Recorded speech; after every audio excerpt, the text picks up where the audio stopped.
तू बांसुरी रे ढार जी, तू याद जो घाटो झंगल।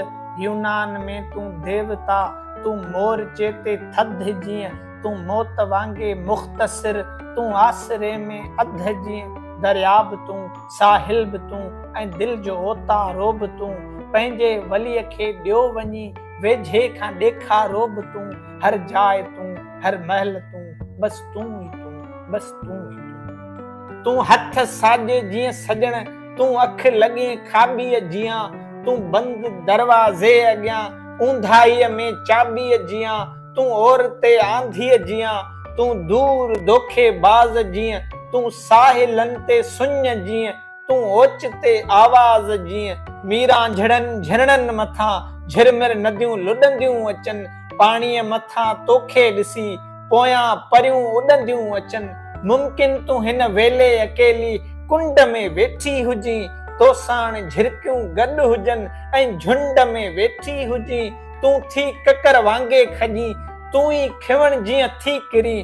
तू मौसमूं ख़ुद सां खणी, धरतीअ सां गॾिजी थी फिरी। तू बाहि जे शोले जीअं, ऐं वाट वसकारो बि तू। हर जाइ तू, हर महल तू, बस तू ई तू, बस तू ई तू।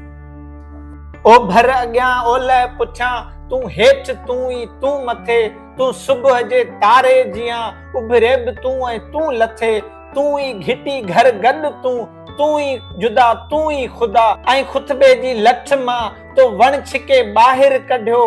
मां मुंतज़िर तुंहिंजे करे वेठो के होटल में हुजां। थी काफ़िले मां घटि वञा, ॻणिजे त टोटल में हुजां। शहरनि मथां तारा ॾिसां, तारा ॾिसी रोई पवां। नेणनि मंझां नारा ॾिसां, नारा ॾिसी रोई पवां।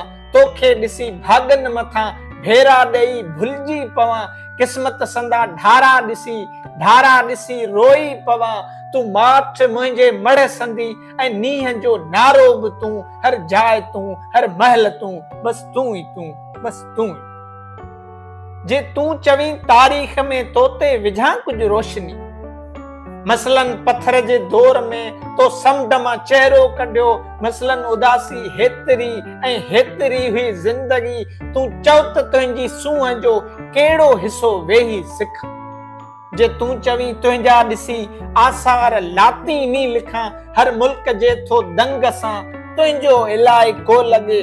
मसलन मरी वई गार में तू हेतिरो अरसो अॻे। तंहिं दौर में तू कहर हुई, प्याले अंदर पियल ज़हर हुई।